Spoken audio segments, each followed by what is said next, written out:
funny for me during this trip.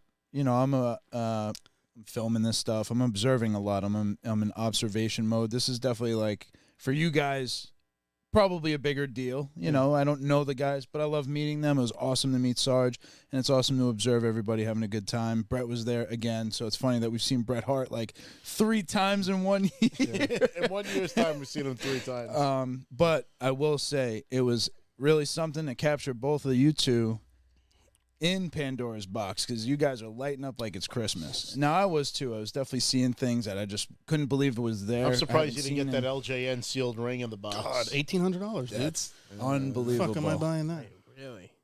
If I buy that, y'all never hear the end of it. He didn't get a computer. He bought a fucking toy ring never from would. 1985. No. Kids in a candy store. we're lucky we left with what you guys even spent. Even I spent over $100. Oh, man. And so that was what I was going to say. We did get a couple new props here. Yeah. And that one over Chris's shoulder is an authentic 1995. Mm-hmm.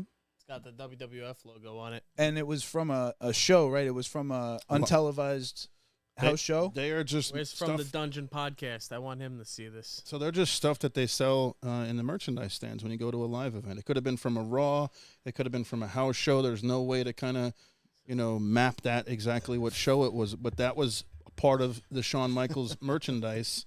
So it says Attitude on the finger. Yeah. So that's probably around the time that you had 2 dudes with Attitude, which was the tag team of Shawn Michaels and Diesel when they were the tag team champions. So that looks to me like it was a babyface Shawn Michaels finger because they rarely sold a heel merchandise at the shows in the early 90s. So you're not supposed to cheer for them. Yeah. So that definitely is a 2 dudes with Attitude Shawn Michaels when he was probably the tag champ with Diesel, which is a significant time when you had the formation of the Clique. Okay. It was the early days of that? Right. Okay. Yeah. So okay. So maybe we're getting... Did we go through the whole toy haul that you did already? Yes. Yes. Rob showed his toys. Not everything? Not everything. Not I everything. think I'm going to make a dedicated video. Did you talk about what you picked up?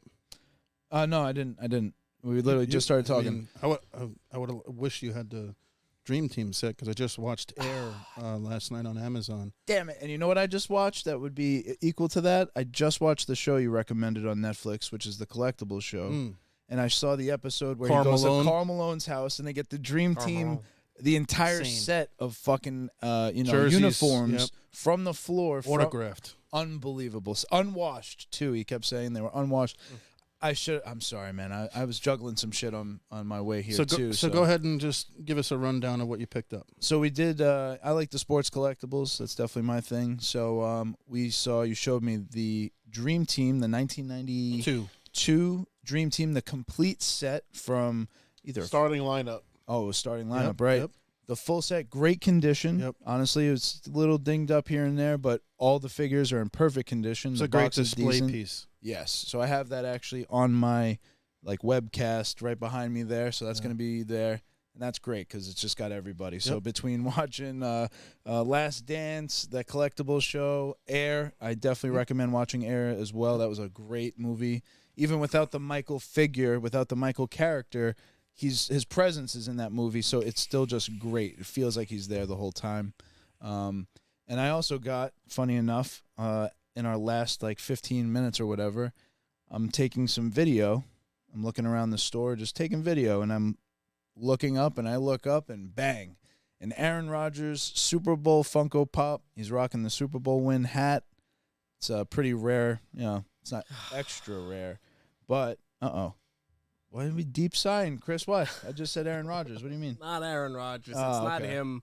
It's that I was expecting. He hates Funko Pops. I hate Funko Pops, and I know Zach's here in the comments to back me up. Zach feels the same way. I try to avoid it. No, it's true. Oh man, I was like, oh, what's it gonna be? Like a signed ball, a signed fucking cup, and then he said a Funko Pop. I'm sorry. It's $20. I'm sorry. I don't mean to. $20. Yeah, it's always a Funko Pop though. It's the significance of the Funko Pop. It's the Aaron Rodgers. He won the Super Bowl. Super Bowl one only win. He's no longer a Packer. He's a Jet. That's how they get you. They just make one of everything. And the guys were cool too. Like they left you alone. They let you do your thing. If they had questions, they were just like, "Oh yeah," they'd shoot the breeze with you. And they know their shit. You're the guy. So you guys I tested them. Believe me. I originally put out on the table a Andre the Giant black card from LJN, which The LJN series went out of business in 1999, and it became Grand Toys, who took over the LJN license for the final year of the WWF Superstar release.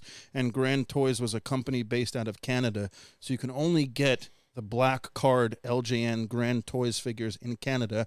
However, in Brooklyn, I used to go to this swimming pool store, and on the back of the swimming pool store, he sold wrestling stuff, figures. That's where I got all my wrestling figures. He was a big wrestling fan, and he would import whatever they got from another country, and I got all of those figures on the black card. Ultimate Warrior, Ravishing Rick Rude, the Warlord, Haku, Big Boss Man. The one figure I didn't get was Andre the Giant in the black singlet. Classic. So they had that there, and it was opened, but it was in pristine condition behind the bubble, and they print that out an old label. They kind of dressed it up and things like that. And the back of it said $40. I'm like, $40? I thought I just hit the lottery. So I'm like, there's no fucking way that this figure is $40. So I put it on the table just because I'm like, maybe they don't know. Maybe they don't know what the fuck they're doing here. And that excited me to look around even more. It's like, holy shit, what the fuck other treasures can I find in this fucking store? So I finally went up to the guy. I'm like, is this a repaint? He's like, yeah, it's a custom. I'm like, fuck.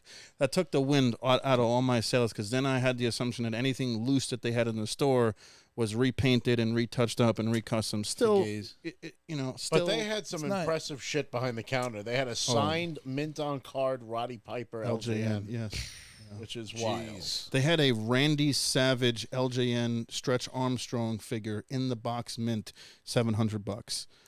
There's stuff I haven't seen there since I was 3 years old. But the correlation to that Andre figure is the one LJN figure I did not have.